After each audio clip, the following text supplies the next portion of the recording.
Haleluya. Mari sama-sama saudaraku, kita akan membaca firman Tuhan yang pagi hari ini Pastor Daud ambil ya dari kitab Lukas pasal yang ke-19 ayat 1 sampai yang ke-10.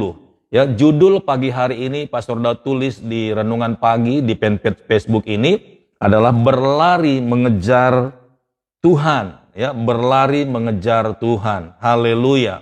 Praise the Lord. Judulnya di sini Zakheus, saudaraku ya. Beberapa waktu yang lalu Pastor Daud menyinggung tentang Zakheus dan hari ini kita akan kunjungi dia, saudaraku. Haleluya.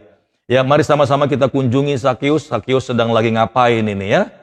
Kita buka Alkitab saudara sekali lagi, kitab Lukas pasal 19 ayat 1 sampai yang ke-10. Demikian firman Tuhan.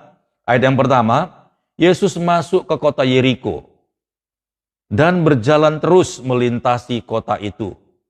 Di situ ada seorang bernama Zakheus, kepala pemungut cukai, dan ia seorang yang kaya. Wow, haleluya. Ya, kita sudah mendapatkan data-datanya lebih dulu, saudara, bahwa di sana, ya, di kota Yeriko ada seorang kaya, ya, seorang yang terkenal, saudaraku, namanya Zakheus, ya. Nah, di awal ini saudara, Yesus masuk ke kota Yeriko dan berjalan terus melintasi kota itu. Di situ ada seorang bernama Zakheus, kepala pemungut cukai, dan ia seorang yang kaya. Saudaraku, biasanya kalau orang kaya ini ya terkenal, saudara. Apalagi ini mewakili satu kota Yeriko, ya. Siapa yang tidak terkenal? Siapa yang tidak kenal ya kalau ada di sana orang yang punya jabatan tinggi, ya, pemungut cukai, kepala pemungut cukai. Saudara boleh bayangkan, saudaraku, orang yang kerja di kantor pajak saja itu sudah ya bisa dikatakan cukup menghebohkan. Karena apa, saudara? Karena di kantor pajak ini urusannya uang, ya. Semua orang yang berbisnis, semua orang yang bekerja, semua orang yang berusaha, ya, semuanya itu diurusin, yaitu yang disebut dengan pajak. Nah, orang bijak taat pajak, kata pepatah, saudaraku. Dan semua warga rakyatnya itu harus membayar pajak. Nah, kalau istilah untuk orang Indonesia ini namanya NPWP, saudaraku. Ya, jadi kita semuanya harus taat pajak. Bahkan saudara mau pekerjaannya apa, bahkan usahanya apa, semuanya itu harus lapor pajak. Nah, saudaraku ini berkati oleh Tuhan. Kiranya kita semuanya adalah anak-anak Tuhan yang taat terhadap peraturan-peraturan pemerintah. Amin. Ya. Nah, di sini saudara ada seorang bernama Zakheus, kepala pemungut cukai. Dia bukan hanya saja bekerja sebagai pegawai atau staf di kantor pajak atau bea cukai, saudaraku, tapi dia kepala. Wow, haleluya. Belakangan ini Indonesia heboh, saudara, dengan berita viral bagaimana seorang anak kepala bea cukai, ya, kepala kantor pajak yang penampilannya begitu wah, ya, dia tongkrongannya mobil mewah, bahkan semua kendaraan yang dia punya itu tidak ada yang harganya cuman jutaan atau puluhan juta, semuanya ratusan juta, bahkan semua outfit atau semua stylenya dia itu baik pakaian ataupun kendaraan itu semuanya branded, saudara. Kenapa? Karena ya kalau papanya selalu membawa uang yang banyak, menghasilkan uang yang banyak, tentulah anak-anaknya juga akan kecipratan, saudaraku. Nah, persoalannya adalah pembiasaan-pembiasaan yang salah terhadap anak-anak, ya, ini juga akan mendatangkan sesuatu yang buruk. Nah, ini sekilas info, saudara. Jelas orang-orang yang kerja di kantor pajak itu selalu bergulung-gulung atau bergumul atau ya istilahnya kesibukannya menghitung uang, saudara. Semuanya harus dipungut dan tidak ada yang tidak kena pajak karena pembangunan satu kota atau kemajuan satu negara dan satu kota itu didasari dengan kalau semua penduduknya, rakyatnya taat terhadap pajak. Nah, tentulah saudaraku ada banyak kesempatan-kesempatan kalau si Zakheus ini adalah orang benar, maka ya sesuai dengan penghasilannya, gajinya, ya segitulah yang dia bawa ke rumah. Tetapi dikatakan di sini, saudaraku, ia seorang yang kaya. Nah, tentu saudaraku, kekayaan itu menjadi pertanyaan. Apakah memang karena dia punya penghasilan besar setiap bulan atau ada cara-cara lain yang membuat dia menjadi kaya raya?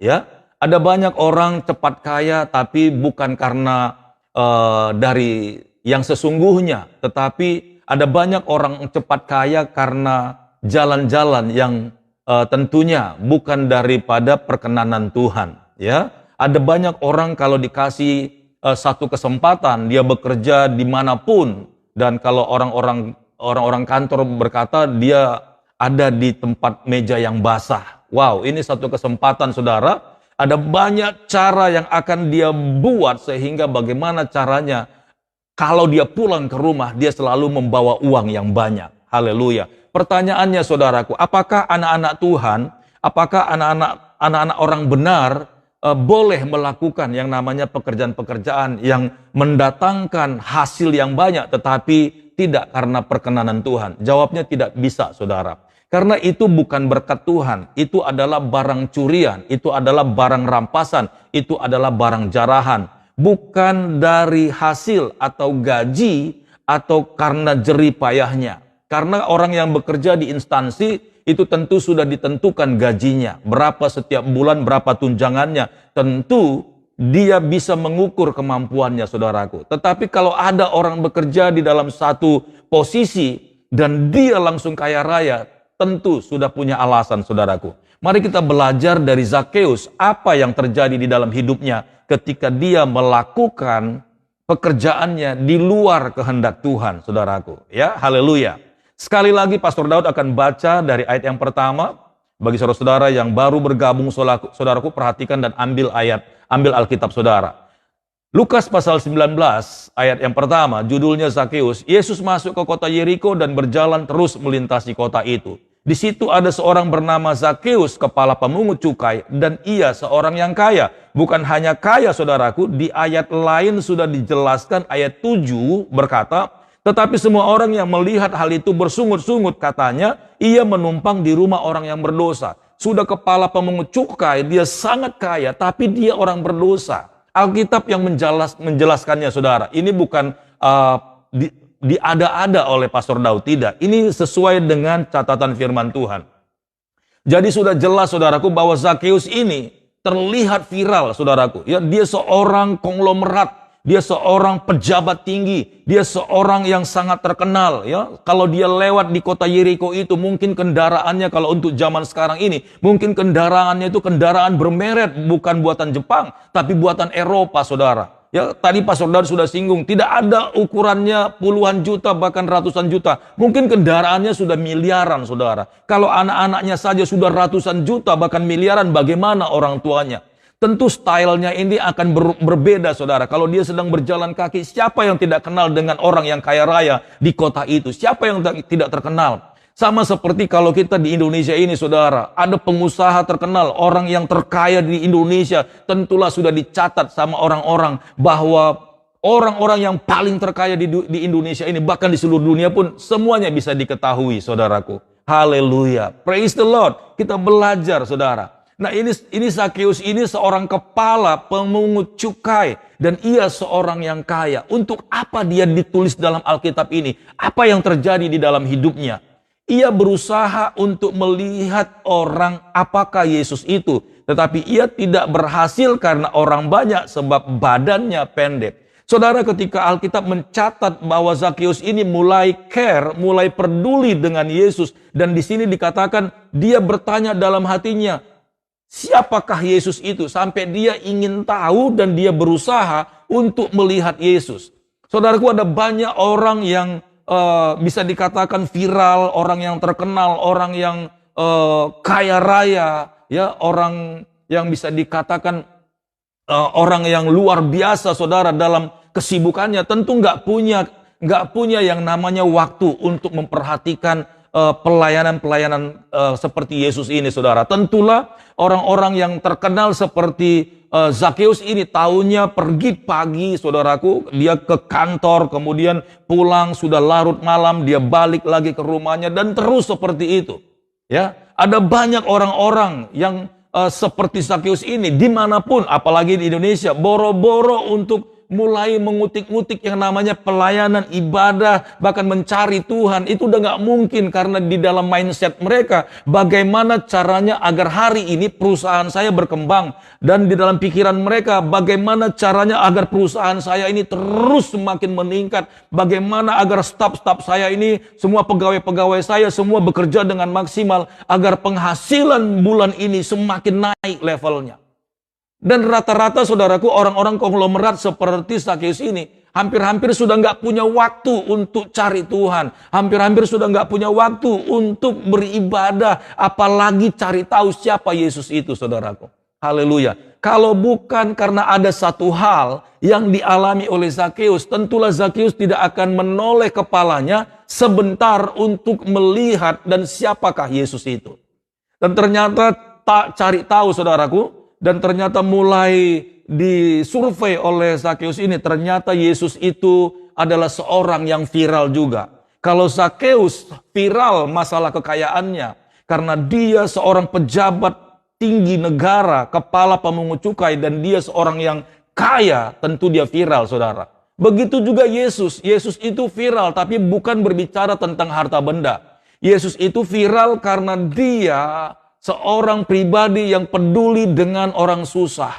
Dia seorang pribadi yang benar-benar adalah lahir dari kehidupan yang penuh dengan mujizat. Yesus itu adalah Tuhan. Dia sanggup menyembuhkan segala macam penyakit. Dia pernah membangkitkan orang mati. Dia pernah melakukan mujizat, memberikan makan 4.000, 5.000 orang laki-laki. Bahkan oleh mujizatnya, Petrus pernah mendapat ikan yang banyak dan jalannya hampir sobek.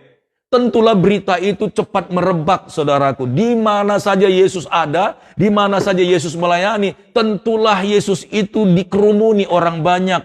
Dan Yesus pun menjadi viral. Saudaraku, ini diberkati oleh Tuhan, Zakeus menoleh untuk melihat sesaat tentang Yesus. Bukan karena viralnya, tapi Zakeus punya sesuatu yang harus diselesaikan dalam hidupnya.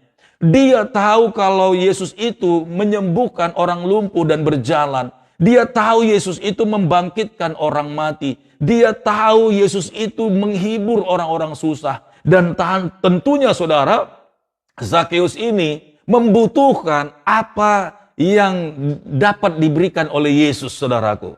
Kita masuk lebih dalam, ya. Ia berusaha, ayat yang kedua, ia berusaha untuk melihat orang apakah Yesus itu, tetapi ia tidak berhasil karena orang banyak sebab badannya pendek, saudaraku. Ya, semua orang tahu Zakeus itu seperti apa kondisinya. Di samping dia kaya raya, di samping dia orang yang luar biasa, tetapi badannya pendek, saudaraku. Haleluya, badannya pendek. Tetapi ayat keempat berkata begini. Maka berlarilah ia mendahului orang banyak, lalu memanjat pohon ara untuk melihat Yesus yang akan lewat itu. Saudaraku yang diberkati oleh Tuhan Yesus, Zakeus bukan hanya sekedar ingin melihat Yesus itu siapa, saudaraku. Sebenarnya Zakeus ingin berjumpa, ingin bertemu dengan Yesus. Karena Zakeus percaya hanya Tuhan Yesus yang dapat menyelesaikan persoalan saya. Haleluya. Kenapa Zakeus tidak cari tempat lain, saudaraku? Dengar baik-baik. Memang bagi orang yang viral, bagi orang yang terkenal seperti Zakeus ini, ya, untuk menceritakan masalahnya itu tidak mudah, saudaraku. Tidak mudah, ya. Buat orang-orang yang benar-benar kaya raya dan konglomerat terkenal seperti ini, adalah menjadi satu aib yang besar kalau dia menceritakan masalahnya. Itu sebabnya saudara boleh lihat bagaimana orang-orang yang terkenal, artis-artis, pejabat-pejabat tinggi, kalau punya masalah di dalam rumah tangganya, hampir-hampir orang-orang awam tidak pernah tahu. Kalau bukan karena wartawan-wartawan yang membocorkan berita itu, saudaraku, tidak ada seorang pun yang tahu.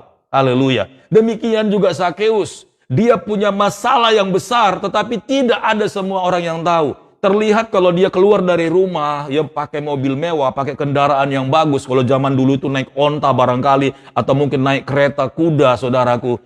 Orang melihat dia bawa keluarganya baik-baik saja. Orang melihat Zakheus itu, ya penampilannya semuanya serba bersih, licin. Pokoknya kalau dilihat dari wewangian, saudara, kalau dia berjalan mungkin di pinggiran toko atau dimanapun, orang tahu bahwa dia ini orang terkenal. Orang tidak pernah tahu apa yang dihadapi oleh Zakheus. Makanya dia cari Tuhan, saudaraku. Karena dia percaya hanya Tuhan Yesus yang bisa menyelesaikan persoalannya. Nah, apa yang dikerjakan oleh Zakheus ini, kenapa dicatat di Alkitab, ini yang harus kita teladani, saudaraku. Haleluya. Masalahnya yang paling mengherankan adalah sering sekali justru orang-orang yang seperti kita ini sudah tidak terkenal, saudaraku, sudah tidak punya apa-apa yang dibanggakan. Tapi kalau kita punya masalah, tetangga kiri kanan langsung tahu. Bahkan belum lagi tetangga, orang-orang terdekat kita yang bercerita. Saudaraku, ini berkati oleh Tuhan, kita sudah menceritakan sendiri persoalan kita. Ya, bahkan kita ya dengan mudahnya membeberkan persoalan-persoalan kita di media sosial. Dan kita pikir, wah kita sudah bebas begitu ya. Kita mungkin sudah selesai masalahnya. Kita tidak tahu, saudaraku, bahwa respon-respon orang yang dari media, bahkan dari media sosial itu, apakah mereka positif atau negatif, kita tidak tahu. Ya, sepertinya tulisan-tulisan mereka, balasan-balasan mereka di media sosial ketika kita mungkin curhat, kita membeberkan persoalan kita, lalu mereka menjawab, ya, yang kuat ya kakak, ya, kami berdoa kiranya persoalan kakak cepat selesai. Saudara tahu, setelah mereka menulis kalimat itu, lalu mereka mulai mencibir, tuh kan, lihat tuh apa yang terjadi dalam dirinya. Makanya lalu jadi omongan, saudara, di belakang. Nah, sebenarnya ini tidak diperkenankan dan ini tidak menjadi berkat, saudaraku. Sebesar apapun persoalan dan masalah yang kita hadapi, sebaiknya kita diam dan biarkan Tuhan sendiri yang tahu. Kita datang kepada Tuhan Yesus. Kita datang mencari solusi dari Tuhan. Kita minta pertolongan hanya daripada Dia. Jangan pernah ceritakan masalahmu dengan mudahnya kepada banyak orang. Karena tidak semuanya orang bisa empati. Tidak semuanya orang bisa simpati dengan kita, saudaraku. Haleluya. Bahkan yang lebih parahnya lagi, ada orang yang mungkin dulu tidak pernah suka sama kita. Ketika dia tahu bahwa kita punya masalah, langsung dia beberkan sampai ke ujung bumi. Dan akhirnya saudara kaget, kok dari mana mereka tahu. Padahal saya mungkin cuma hanya men-share-nya itu di teman-teman saya. Kok bisa sampai kemana-mana? Saudaraku, ini diberkati oleh Tuhan. Haleluya. Bukannya masalah kita tambah baik, bukannya masalah kita tambah cepat selesai, tapi tambah parah, saudara. Karena ditambahi, dibumbui oleh kalimat-kalimat dari luar, dan akhirnya mantul lagi kembali kepada kita, dan akhirnya kita seperti terfitnah. Jangan coba-coba melakukan seperti itu, ya. Zakheus ini seorang yang kaya raya, tapi dia tahu porsi yang terbaik, dan Tuhan suka dengan caranya dia. Makanya ditulis di Alkitab, saudaraku. Ini yang harus kita teladani. Ya, dikatakan ayat 4, maka berlarilah ia mendahului orang banyak. Haleluya. Dia berlari, saudaraku. Dia sudah tahu badannya pendek. Dia tidak menunggu untuk Tuhan datang. Haleluya. Dia sudah tahu keterbatasan fisiknya. Dia sudah tahu bahwa dia itu tidak bisa mengimbangi orang banyak. Itu sebabnya Zakheus ini mengambil keputusan, saudaraku. Dia tidak ceritakan kepada banyak orang, tapi dia kejar Tuhan. Dia berlari sekuat tenaga. Dia mencoba untuk mendahului orang-orang agar dia bisa berjumpa dengan Tuhan. Praise the Lord. Berapa banyak kali kita punya masalah, kita bukan berlari cari Tuhan. Kita tidak mengejar perkenanan Tuhan. Kita tidak mengejar yang namanya kehadiran Tuhan. Kita tidak datang, tidak berlari untuk mencari jawaban dari Tuhan. Tapi kita kebanyakan menunggu. Haleluya. Kita pikir Tuhan tahu masalah kita. Kita pikir Tuhan pasti mengerti persoalan kita. Kita pikir pasti Tuhan itu baik hati. Kita pikir Tuhan pasti menolong kita. Benar, saudaraku. Tapi saudara telah terlalu lama ada dalam masalah itu. Sebab ketika kita mengalami perjumpaan dengan Tuhan, ketika kita menerima perkataan dari Tuhan, saudaraku, pastilah di tempat itu telah terjadi penyelesaian. Dan masalah kita semuanya sudah dibereskan oleh Tuhan. Namun kita selama ini, saudaraku, berlarut-larut, berhari-hari, berminggu-minggu, berbulan-bulan, saudaraku, bertahun-tahun, masalah kita tidak pernah selesai. Why? Karena kita kebanyakan menunggu Tuhan. Haleluya. Zakheus ini orangnya luar biasa. Dia tahu bahwa keterbatasan fisiknya, dia pendek, dia tidak akan mungkin bisa berjumpa dengan Tuhan karena orang-orang lain mungkin sudah terlalu banyak dan badannya tinggi-tinggi secara fisik ceritanya ini saudara. Dia nggak mungkin bisa ketemu sama Tuhan karena Tuhan itu berjalan dia pasti di depan, nggak mungkin di belakang saudaraku. Dia di depan yang mengikuti dia banyak sekali. Dan itu sebabnya Zakheus sekuat tenaga, dia berlari mengejar Tuhan. Dia berlari mengejar untuk bisa berjumpa dengan Tuhan. Saudaraku ini berkati oleh Tuhan. Kalau saudara dan masalah saudara mau selesai, cepat-cepat kejar hadirat Tuhan. Jangan saudara berpikir, aku mau berdoa kepada Tuhan minta tolong, tapi nanti malam. Ya, ada banyak orang malas seperti itu. Dia pikir siang, pagi, siang, malam, sama saja, toh hari ini juga. Nanti malam aja kita berdoa, kita memohon kepada Tuhan. Jangan tunggu nanti malam saudara. Kalau pada pagi hari ini saudara tahu ada masalah, haleluya. Pagi hari ini saudara harus cepat datang. Kejar hadirat Tuhan. Jangan tunggu siang nanti, jangan tunggu malam nanti. Haleluya. Itu yang membuat persoalan semakin panjang saudaraku. Haleluya. Kita harus kejar, ya, jangan menunggu. Kejar hadirat Tuhan. Bagaimana caranya? Saudara sedang di jalan, saudara teriak kepada Tuhan, Tuhan tolong saya, berkati Tuhan. Aku punya masalah, saudara lagi di kendaraan umum, Tuhan aku berdoa. Jangan takut, jangan saudara pedulikan orang-orang di sekitar saudara. Kalau boleh mulut saudara itu panggil berseru, panggil Yesus Tuhan, aku tidak sanggup Tuhan tolong saya. Mau orang-orang di sebelah saudara, orang-orang di depan saudara ketika saudara di dalam kendaraan umum atau di oplet atau di jalan lihat mulut saudara komat kamit, biarkan saudaraku. Itu buktinya, itu tandanya orang-orang yang berlari dan dia tidak menunggu untuk Tuhan datang tapi dia yang kejar Tuhan. Haleluya. Praise the Lord. Saudara pernah lihat dan kita sudah pernah baca bagaimana orang yang lumpuh saudaraku selama 20 tahun di kolam Bethesda saudaraku. Ya. Setiap kali dia mau lari saudaraku mengejar air ombak yang digoyangkan oleh malaikat itu. Orang lain sudah lebih dulu masuk dan orang lain sembuh. 20 tahun saudaraku. Haleluya. Sampai Yesus datang menghampiri dia. Apakah kita mau saudaraku menyelesaikan dan persoalan kita dapat diatasi. Tapi sudah begitu lamanya saudaraku. Haleluya. Dan pagi hari ini Tuhan bilang sama kita, kejar dan berjuang sekuat tenaga. Apapun yang bisa kita kerjakan. Apakah saudara harus ikut ibadah saudaraku. Dari hari Senin, Tuhan, aku mau mengejar hadirat-Mu Tuhan. Aku mau didoakan Tuhan. Aku mau ikut penyembahan, doa penyembahan di gereja Tuhan. Nanti malam juga ada Tuhan. Aku mau datang saudara. Haleluya. Orang-orang yang punya hati mengejar hadirat Tuhan itu Tuhan tahu. Haleluya. Tetapi orang-orang yang ogah-ogahan saudaraku, orang-orang yang mungkin tidak menganggap terlalu penting masalahnya, ya sudah berlarut begitu saja. Praise the Lord. Nah, ternyata apa yang dikerjakan oleh Zakheus ini menjadi berkat buat kita. Maka berlarilah ia mendahului orang banyak lalu memanjat pohon ara untuk melihat Yesus. Untuk melihat Yesus itu untuk berjumpa dengan Yesus. Haleluya. Saudaraku ini diberkati oleh Tuhan. Apapun yang bisa saudara buat, yang penting saudara bisa berjumpa dengan Tuhan Yesus, lakukan. Apapun. Apakah saudara cari hamba Tuhan untuk minta dukungan doa? Lakukan saudaraku, lakukan. Apakah saudara harus masuk ke kamar langsung ketika saudara mendengarkan ada persoalan dalam kamar, saudara teriak? Lakukan saudara. Jangan tahan-tahan. Ketika rohmu mengajak, kamu berdoa hari ini. Kamu tidak tahu, anakmu begini-begini. Cepat kamu berdoa sekarang. Suamimu di pekerjaan begini-begini. Saudaraku, itu Roh Kudus langsung membawa kita, mengajak kita untuk berdoa dan melakukan dan mencari Tuhan. Haleluya. Kalau boleh jangan tunggu ada masalah baru cari Tuhan. Tapi sebelum ada masalah pun harus cari Tuhan. Berdoa, saudaraku. Cari Tuhan itu berdoa, memuji Tuhan itu juga cari Tuhan. Baca firman itu juga mencari Tuhan. Haleluya.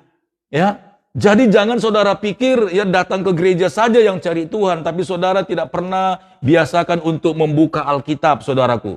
Tuhan ada di sini. Ketika saudara baca firman Tuhan, itu saudara sama saja dengan cari Tuhan. Saudara menyembah Tuhan, memuji Tuhan, itu sama saja dengan mencari Tuhan. Haleluya. Ya, seperti pujian katakan, ku cari wajah-Mu, temukan kasih-Mu.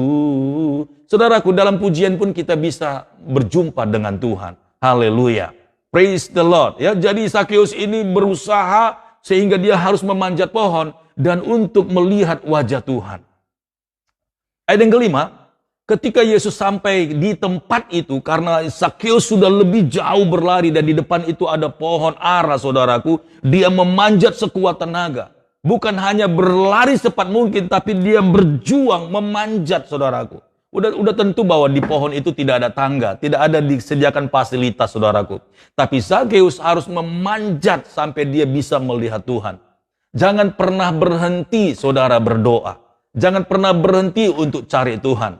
Sampai saudara benar-benar berjumpa dengan Tuhan. Berjuanglah sekuat mungkin, saudaraku. Haleluya. Pastor Daud mau katakan begini. Doa, haleluya, perhatikan ya. Berdoalah sebelum masalahmu datang. Ya, berdoalah. Jangan mesti masalah datang dulu baru rajin berdoa. Salah. Kebanyakan anak-anak Tuhan seperti itu. Tapi sebelum masalah datang pun kita harus berdoa dan kumpulkan doa-doamu. Saudara, apa yang kita lepaskan dalam doa itu tidak akan pernah hilang, saudaraku. Sama seperti kalau kita berkata-kata kotor, atau kita menyumpahi, atau kita berkata-kata yang jahat, saudaraku. Jangan saudara pikir begitu selesai saudara berkata-kata dan itu akan hilang. Tidak, itu semua kalimat-kalimat kita, apakah yang baik atau yang tidak baik, itu semuanya menggema. Dan satu saat dia akan kembali kepada kita. Kalau kita nyumpahin orang, suatu kali itu kata-kata dan doa kita yang jahat itu akan juga nyampai kepada kita. Hati-hati, saudaraku. Jadi kalau kita berdoa setiap hari, berdoa tidak berkeputusan, kata Alkitab. Firman Tuhan berkata, berdoalah tak jemu-jemu. Berdoalah dengan tidak berkeputusan. Itu ada alasannya, saudara. Karena dalam dimensi roh, Pastor Daud ini pernah dikasih Roh Kudus tahu bahwa doa ini seperti senjata buat kita untuk melindungi kita, saudara.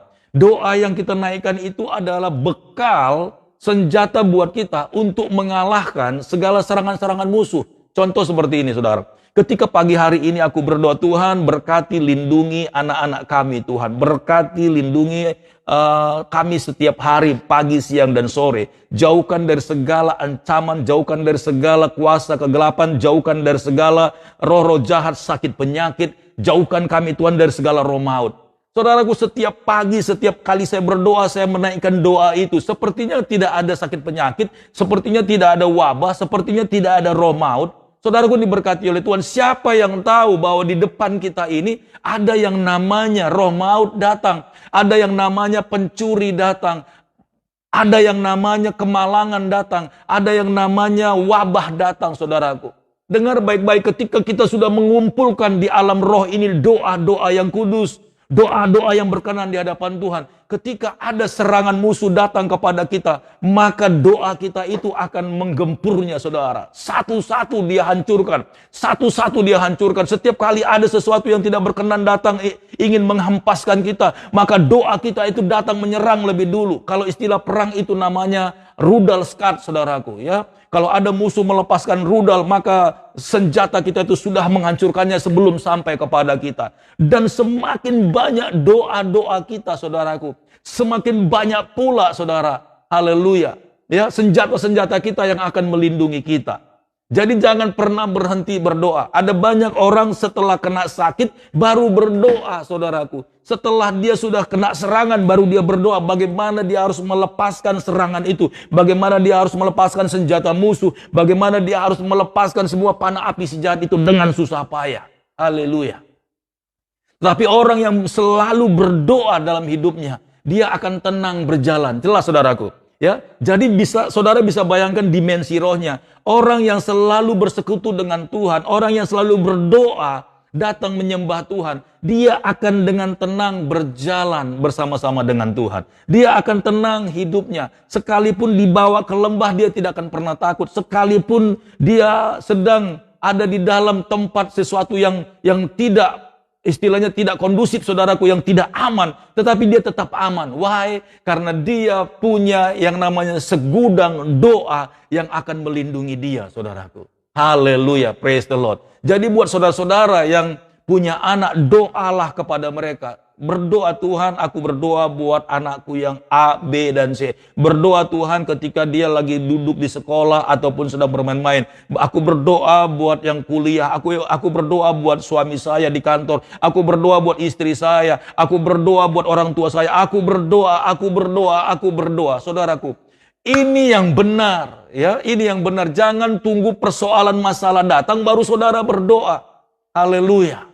Tentu sudah dengan sangat kelelahan, tetapi sebelum ada masalah, kita berdoa, saudaraku. Dengar baik-baik Pastor Daud ulang. Ketika persoalan itu akan datang dan menyerang kita, saudaraku, ada doa-doa sebelumnya. Ada stok doa kita yang banyak sekali itu yang akan menghancurkan semua belenggu-belenggu, serangan-serangan, kutukan-kutukan, wabah, sakit penyakit, kemalangan, kebangkrutan, pencurian, perampokan. Haleluya. Praise the Lord. Jadi kumpulkan doamu, saudaraku, sebanyak mungkin. Kumpulkan doa-doamu sebanyak mungkin. Karena itu tidak akan hilang. Ya, tidak akan hilang. Semakin banyak doamu itu semuanya itu ada di alam roh ini, saudaraku. Haleluya.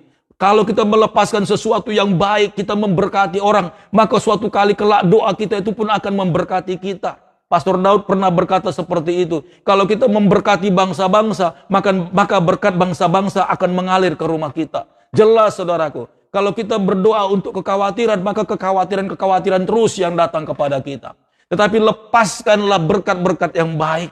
Kalau berjumpa dengan orang, Tuhan Yesus memberkati bapak dan ibu. Tuhan Yesus memberikan kesehatan, umur panjang. Saudara, lepaskan doa seperti itu. Aku berdoa agar keluarga semuanya diberkati. Dan tidak ada doa-doa yang negatif, saudaraku. Semua doa-doa yang positif. Tentulah jikalau ada orang yang menyumpahi saudara, mungkin ada sumpah serapah yang dilepaskan kepada keluarga kita, kepada anak-anak kita, kepada istri kita, suami kita. Mungkin ada jebakan-jebakan, mungkin ada ranjau-ranjau, saudaraku. Doa-doa kita itu sudah mengcover mereka dan mereka terlindungi, saudaraku. Haleluya. Praise the Lord. Ya, jadi ini yang Zakius lakukan, saudara. Dia berjuang keras, dia berlari, dan bukan hanya berlari, tapi dia memanjat pohon. Memanjat pohon, kalau orang pendek, saudara boleh bayangkan bagaimana caranya dia. Tapi yang pasti buat dia, aku ingin berjumpa dengan Tuhan Yesus. Apakah kita punya kerinduan yang sama seperti itu? Haleluya. Praise the Lord, ya. Ada yang kelima, ketika Yesus sampai ke tempat itu, ia melihat ke atas dan berkata, Zakeus, segeralah turun, sebab hari ini aku harus menumpang di rumahmu. Haleluya. Apakah ini secara kebetulan? Tidak, saudaraku. Tidak secara kebetulan. Bahkan Tuhan tahu, orang yang sudah berlari secepat mungkin, orang yang sudah berjuang sampai naik ke pohon ara, enggak mungkin tidak dihargai Tuhan.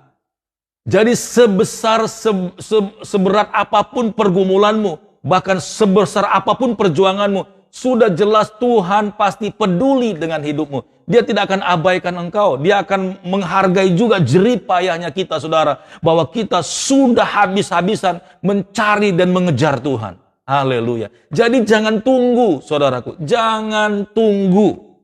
Jangan malas berdoa. Ya.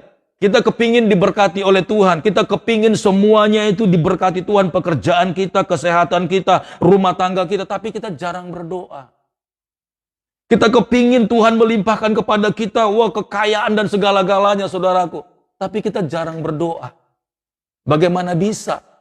Kecuali saudara tetap kaya, tapi akhirnya mengambil jalan pintas, saudaraku. Haleluya. Ya. Lalu Yesus berkata, turunlah sebab aku harus. Kata harus itu Tuhan tahu. Tuhan tidak bilang, tunggu ya, nanti sore saya ke rumahmu. Tunggu ya, besok pagi saya ke rumahmu. Yesus sudah lihat nih jerih payahnya Zakeus sampai naik ke pohon. Lalu Yesus bilang, Zakeus, oke, aku percaya kepadamu.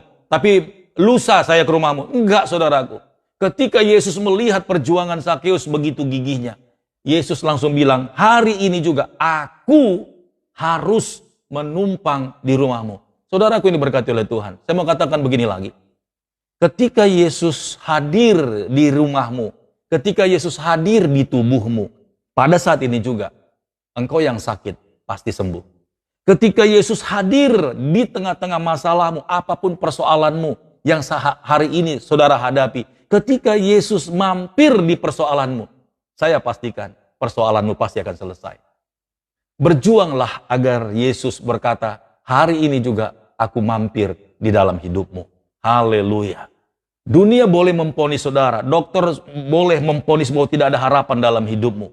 Sakit penyakit yang menggerogoti tubuhmu, keuangan, bahkan semua persoalan, bahkan rumah tanggamu. Mungkin sudah nggak ada harapan, sudah di ujung tanduk dan sangat mengerikan saudaraku. Haleluya. Bahkan perceraian sudah seperti seutai benang.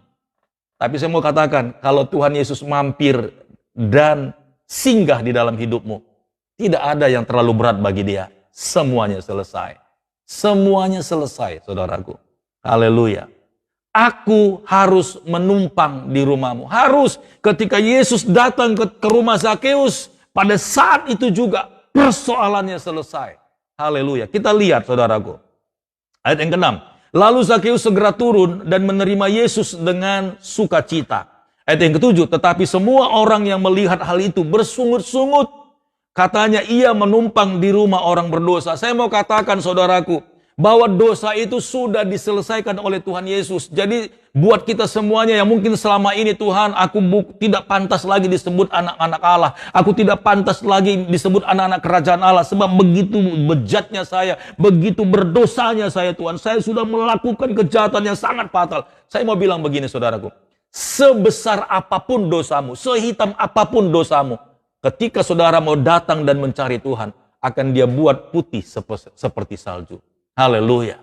Itu sudah Tuhan lakukan karena dia sudah mati untuk dosa-dosa kita. Sebesar apapun dosamu, jangan pernah terintimidasi. Saudaraku, ini berkati oleh Tuhan. Kalau masalahmu selesai, hai engkau suami-suami, engkau jujur di hadapan Tuhan. Tuhan, ini karena saya. Apakah saya masih engkau terima, Tuhan? Apakah saya masih pantas menjadi seorang suami? Apakah saya masih pantas menjadi seorang ayah kepada anak-anak saya? Saya mau bilang, Tuhan Yesus masih pasti akan katakan pantas.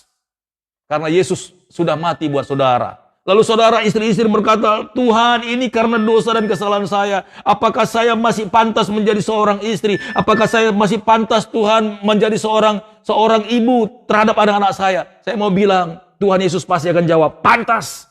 Karena Yesus sudah mati buat saudara semuanya. Haleluya. Tidak ada dosa yang paling besar yang tidak bisa Tuhan ampuni. Semuanya bisa diampuni. Yang pasti, saudaraku, saudara harus mau datang kepada Tuhan dan mengakui semua kesalahan itu. Haleluya. Kita lihat, saudara. Lalu Zakeus segera turun menerima Yesus dengan sukacita, tetapi semua orang melihat hal itu bersungut-sungut. Katanya, ia menumpang di rumah orang berdosa. Orang lain tidak sepakat, orang lain tidak setuju kalau Tuhan Yesus mau pulihkan saudara. Orang lain keberatan kalau Tuhan Yesus mau memulihkan rumah tanggamu, memulihkan keuanganmu, memulihkan kesehatanmu, memulihkan masa depanmu. Orang lain keberatan, keluargamu yang lain keberatan. Mungkin mereka pernah kecewa, mungkin mereka punya persoalan dengan saudara. Tapi saya mau katakan, ketika saudara datang kepada Tuhan Yesus, Tuhan peduli dengan hidupmu. Tuhan tidak pernah keberatan tentang itu, saudaraku. Makanya Maria Magdalena ketika hampir mati dibunuh, dilempari batu oleh orang banyak, Yesus berkata kepada mereka, oke, bunuhlah dia, lempari dengan batu. Tapi yang pertama sekali adalah orang yang tidak pernah berbuat dosa. Orang-orang banyak itu di samping ingin menguji Yesus, saudaraku. Tetapi orang itu juga menginginkan kematian perempuan ini karena perempuan ini kedapatan berbuat zina. Mereka benci dengan orang perempuan seperti itu. Ternyata mereka juga sama jahatnya. Makanya Yesus berkata, orang yang pertama kali melempari batu kepada perempuan ini adalah orang yang tidak pernah berbuat dosa. Silahkan. Apa yang terjadi, saudara? Satu persatu orang itu pergi. Ketika mereka mulai cross check, aku juga sering ke prostitusi. Jangan-jangan perempuan ini juga yang pernah kutiduri. Aku juga pernah selingkuh, istri saya nggak tahu aja. Aku juga sama jahatnya dengan dia. Apakah saya pantas membunuh dia? Aku juga orang yang munafik. Akhirnya satu-satu mereka pergi. Lalu Yesus berkata, di mana mereka? Kok mereka tidak jadi melemparin kamu? Yesus bertanya sama perempuan Magdalena. Maria Magdalena ini berkata, aku pun tidak tahu, guru. Aku tidak tahu kemana mereka pergi. Lalu Yesus berkata, pergilah, aku tidak menghukum engkau. Dan janganlah berbuat dosa lagi. Saudaraku, ini berkati oleh Tuhan. Begitu baiknya Tuhan Yesus. Dia tahu secara hukum Taurat perempuan ini harus mati. Tetapi Yesus itu begitu besar kasihnya. Dia tidak melihat dosa perempuan ini, tapi dia melihat bagaimana perempuan ini adalah satu ciptaan yang sangat mulia di hadapannya. Iblis saja yang mengambil keuntungan dalam hidupnya. Tapi ketika perempuan ini mau menerima Yesus sebagai Tuhan dan Juru Selamat, Yesus berkata, pergilah, aku tidak menghukum engkau. Dan janganlah berbuat dosa lagi. Saudaraku yang berkati oleh Tuhan, sebesar apapun, apakah dosamu sama dengan perempuan ini? Sama-sama seperti perempuan Maria Magdalena, maksud saya saudaraku. Tuhan Yesus tidak peduli. Yang penting saudara mau datang, cari dia, kejar dia. Tuhan Yesus akan mampir ke dalam hidupmu. Haleluya. Tuhan Yesus mau pulihkan kesehatanmu. Tuhan Yesus mau pulihkan keuanganmu. Tuhan Yesus mau memulihkan rumah tanggamu. Haleluya. Tuhan Yesus mau memulihkan perusahaanmu, pekerjaanmu. Mau, semuanya mau. Yang penting cari Tuhan, saudara. Haleluya. Praise the Lord.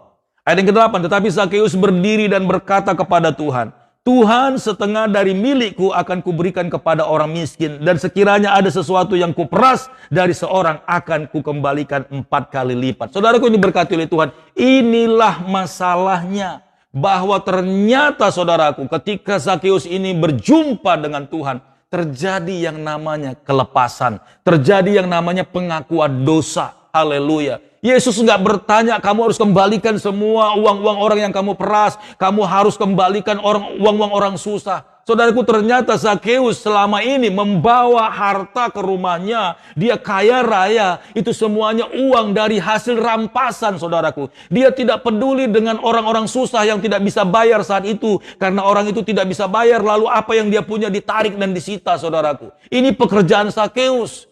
Seenak-enaknya, kalau ada orang mau berbisnis ke kota Yeriko, dia bikin pajak seenak-enaknya, tidak sesuai standar agar dia punya keuntungan yang besar sehingga dia bisa bawa ke rumahnya. Dia tidak tahu bahwa kekayaan, keuntungan yang dia bawa itu adalah malapetaka, dan itu membuat malapetaka di dalam rumahnya. Amsal 15 ayat 27, saudaraku. Kita akan baca Amsal 15 ayat 27. Haleluya. Ini yang Zakeus kerjakan ternyata, saudaraku. Makanya Tuhan, sebelum Tuhan berbicara, Roh Kudus sudah menjamah dia. Haleluya. Amsal 15 ayat 27, demikian firman Tuhan. Haleluya. Siapa loba akan keuntungan gelap, mengacaukan rumah tangganya. Tetapi siapa membenci suap akan hidup. Sekali lagi saya akan baca. Siapa loba akan keuntungan gelap. Loba itu rakus, saudaraku. Rakus dengan keuntungan yang tidak wajar. Rakus dengan keuntungan yang bukan daripada Tuhan. Rakus yang mengambil keuntungan yang tidak kudus, saudaraku. Serakah. Haleluya. Berbagai macam cara dia kerjakan. Dia tidak peduli orang gak bisa tidur lagi. Dia tidak peduli orang sudah tidak bisa makan lagi. Dia tidak peduli orang lagi sakit. Yang penting buat dia ada untung dan dia bawa uang itu ke rumahnya. Haleluya. Buat saudara-saudaraku, jikalau saudara ada mengerjakan hal ini, bertobat saudaraku. Haleluya. Sebab ini pekerjaan yang tidak diberkati oleh Tuhan. Mungkin sesaat saudara boleh melihat, wah, kebutuhan saudara terpenuhi. Ya, kehidupan anak-anak saudara mulai membaik. Rumah tangga saudara semuanya sudah mulai punya. Apa saja yang mau saudara beli, bisa, saudaraku. Tapi dengar baik-baik. Haleluya. Orang yang loba akan keuntungan gelap mengacaukan rumah tangganya. Haleluya. Cepat atau lambat. Karena kita membawa yang namanya barang panas ke rumah. Kita tidak tahu. Kita pikir ketika kita memberikan uang belanja yang banyak kepada istri, istri akan berbahagia gitu. Atau kita pikir ketika kita memberikan uang jajan kepada anak-anak kita akan berbahagia juga begitu. Salah besar, saudaraku. Ada banyak anak-anak karena dimanjakan uang jajan banyak, apalagi mereka ke sekolah. Orang-orang pada umumnya mungkin untuk saat ini 5.000, 10.000 itu sudah banyak, saudara. Bahkan ada orang yang dikasih uang jajan oleh orang tuanya 2.000 di luar ongkos. Sangat menyedihkan sebenarnya. Tapi itu melatih anak-anak untuk prihatin, melatih anak-anak untuk menilai dan menghargai yang namanya perjuangan. Tapi coba, apa ada anak-anak saudaraku masih SD, SMP, SMA uang jajannya 1 juta, lalu besok dia minta kurang lagi, dia kasih lagi 2 juta, pokoknya tenang aja, berapapun anaknya minta pasti akan dikasih. Karena apa? Karena papanya selalu pulang kerja bawa uang 1 koper begitu. Haleluya. Anak-anaknya tidak pernah tahu bahwa papanya dengan cara bagaimana itu bawa uang. Tidak jelas, saudaraku. Akhirnya anak-anaknya karena berpikir Berapapun uang yang dia minta, papanya dia selalu kasih. Hari ini dia jajan ini bosan, kemudian mulai ajak-ajak temannya nongkrong-nongkrong. Tidak cukup nongkrong-nongkrong, mulai di kafe, dari kafe lompat ke diskotik, dari diskotik mulai lagi nginap-nginap di hotel. Dan mulai melakukan banyak hal. Akhirnya banyak anak-anak yang akhirnya terikat dengan yang namanya prostitusi, terikat dengan seks bebas, terikat dengan alkohol, terikat dengan yang namanya minuman keras, dan juga obat-obat terlarang. Karena buat mereka tidak ada kepuasan, saudaraku. Haleluya. Anak-anak ini tidak tahu bahwa uang panas yang dibawa itulah yang membuat mereka akhirnya jatuh dalam kebinasaan. Istri-istri juga seperti itu. Awalnya ketika semuanya disuplai oleh suaminya dan wajar-wajar saja. Dari salon yang pertama, salon yang kedua, yang tadinya cuman cuci rambut, akhirnya mulai poles sana, poles sini, bahkan mungkin mulai suntik sana, suntik sini. Yang tadinya hidungnya kelihatan bagus, mulai mancung, tapi mulai nggak karu-karuan, saudaraku. Tadinya mulai ngecat rambut, sekarang mulai medicure, pedicure. Tadinya level kelurahan, naik level kecamatan, naik level yang namanya di kota, bahkan di hotel-hotel, bahkan di mal-mal terbesar, saudaraku. Tidak puas sampai di situ. Padahal Zakeus ini pergi pagi, pulang malam, istrinya sudah tidur. Padahal istrinya itu berdandan cantik, saudara. Zakeus tidak pernah mengatakan, ih cantik banget ya. Nggak pernah, saudaraku. Malah istrinya pagi-pagi sekali bangun, mau beli sayur. Tukang sayur yang bilang, loh tante, kok cantik banget hari ini? Beda deh. Saudaraku, ini berkati oleh Tuhan. Justru banyak istri-istri jatuh ke dalam dosa. Karena akhirnya banyak yang dianggapnya itu semuanya mudah sekali. Suaminya tidak pernah tahu bahwa apa yang dia bawa ini sebenarnya kekacauan yang membuat rumah tangganya ini menjadi malapetaka, saudaraku. Haleluya. Akhirnya pun suami-suami juga jatuh ke dalam dosa. Karena begitu mudahnya, dia pikir bahwa semua di rumah tangga, anak istri semuanya sudah terpenuhi, mertua, orang tua, bahkan pembantu, semuanya, semua fasilitas semua sudah disiapkan, saudaraku. Tidak puas sampai di situ. Uang panas ini membawa dia ke dalam kehidupan yang tidak wajar, saudaraku. Suami juga selingkuh. Suami juga sudah jarang pulang di rumah. Kenapa? Karena dia lihat anak-anaknya pun sudah jarang di rumah. Ada yang pulang udah bangun pagi, anak-anaknya pulang sudah kondisi mabuk. Istrinya juga sudah berhari-hari, katanya piknik, jalan-jalan ke luar negeri, tidak ada di rumah. Yang ada cuma pembantu, saudaraku. Haleluya. Akhirnya suaminya pun ya cari lagi, di rumah sudah nggak ada siapa-siapa, cari lagi kehidupan yang baru. Hancur, saudara. Nah, Zakeus mungkin tidak diceritakan kisahnya dengan detail seperti itu. Tapi sudah jelas di ayat ke-8 berkata, tetapi Zakeus berdiri dan berkata kepada Tuhan, Tuhan, setengah dari milikku akan kuberikan kepada orang-orang miskin, dan sekiranya ada sesuatu yang kuperas dari seseorang akan kukembalikan 4 kali lipat. Ketika Zakeus melakukan yang namanya pengakuan, saudaraku, dia jujur di hadapan Tuhan, terjadi pelepasan. Haleluya. Dengar baik-baik, ya, keterbukaan adalah awal dari pemulihan. Kalau saudara mau terbuka, sharing dan curhat kepada Tuhan, atau mungkin saudara punya seorang hamba Tuhan yang dapat dipercaya, yang tidak bocor mulut, saudaraku, saudara mulai menceritakan, itulah awal pemulihan dari dalam hidupmu. Berapa banyak orang tidak pernah bisa diselesaikan persoalannya karena dia menutup rapat-rapat yang namanya aib dan dosanya. Orang ini selalu tertuduh dalam segala hal, tidak pernah merdeka hidupnya. Dengar baik-baik, orang yang menyimpan aib, menyimpan dosa di dalam dirinya, dan mungkin dia berpikir pernah ada orang yang tahu seumur hidupnya kecuali dia dengan Tuhan. Saudaraku, orang ini pasti akan selalu tertuduh. Dia akan pasti selalu tidak akan bisa bebas, tidak akan pernah free. Kalaupun dia berbahagia kayak ketahan setengah, saudaraku, karena ada sesuatu yang akan mengganggu dia. Jelas. Kalau saudara mau dipulihkan, saudaraku, keterbukaan adalah awal daripada pemulihan. Nah, ketika Zakeus ini mulai membuka semua dosanya, dia membuka semua aibnya, saudaraku, saya percaya kalau ini dipanjangkan ceritanya akan terlihat. Lalu ayat 9 berkata, Yesus berkata begini, kata Yesus kepadanya, hari ini telah terjadi keselamatan kepada Zakeus. Bukan kepada Zakeus ditulis, saudaraku. Perhatikan Alkitab, saudara. Kata Yesus kepadanya, hari ini telah terjadi keselamatan kepada siapa? Atas siapa, saudara? Atas rumah ini. Kenapa Yesus pakai rumah ini, saudaraku? Bukan kepada Zakeus, mulai hari ini juga masalahmu selesai. Tidak begitu, saudara.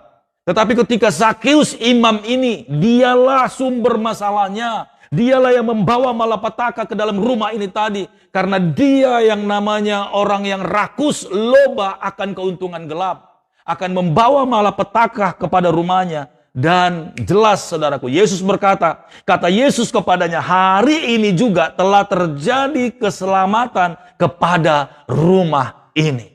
Nah, kata rumah ini, di sana ada istrinya, istri Zakeus. Kata rumah ini, di sana juga termasuk anak-anaknya. Kata rumah ini, di sana juga termasuk mertuanya. Kata rumah ini, di sana juga termasuk orang tuanya, keluarganya, bahkan pembantunya, saudaraku.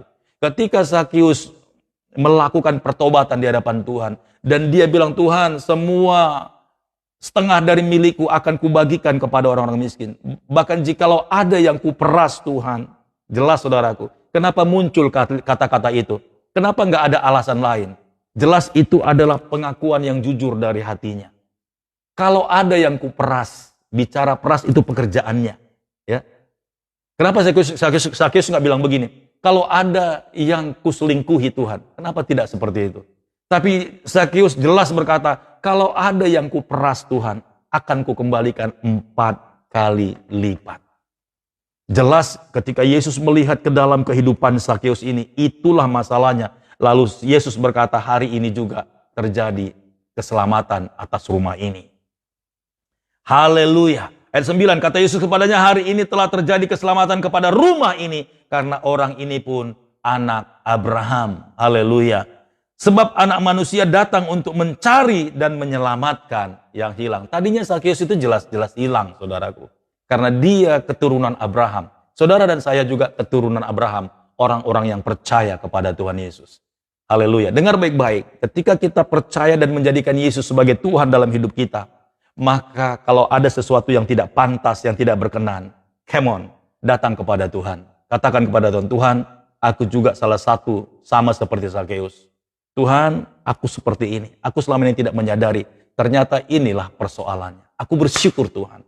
Ampuni aku. Terima aku Tuhan Yesus. Pulihkan hidupku. Agar hidupku, rumah tanggaku diberkati dengan luar biasa. Agar sakit penyakitku ini Tuhan. Agar sakit penyakit istriku. Agar sakit penyakit anak-anakku. Orang tuaku diselesaikan Tuhan. Dengar baik-baik saudaraku. Semua prahara dalam rumah tangga kita itu bukan muncul begitu saja. Sekali lagi, pertama kita tidak punya yang namanya doa. Yang tadi ya, yang Pastor Daud katakan tadi, untuk menghancurkan, membatalkan segala sesuatu yang ingin mengganggu kehidupan kita. Itu yang pertama. Kedua, ada sesuatu yang kita bawa masuk. Ya, yang seperti Zakeus tadi. Orang yang loba akan keuntungan gelap. Ada sesuatu yang kita bawa masuk. Ini bukan hanya berbicara tentang keuntungan, tapi kejahatan di hadapan Tuhan. Itulah yang membuat masalah di dalam kehidupan kita. Apakah untuk dalam kehidupan tubuh kita, sakit penyakit, apakah anak-anak kita, semuanya akan terimbas, atau orang-orang yang terdekat, istri kita, suami kita, semuanya. Karena gara-gara kita, mereka akhirnya menanggung dan menerima akibatnya. Bicara rumah, ini bukan satu orang. Ini memang karena ulah satu orang, tapi akhirnya satu rumah tangga kena. Hari ini juga, seperti Zakeus dipulihkan sama Tuhan. Saya berdoa kita semuanya, ketika kita sudah mendengarkan firman Tuhan ini, kita juga harus dipulihkan. Sebab kita adalah anak-anak Abraham. Tuhan Yesus memberkati. Shalom.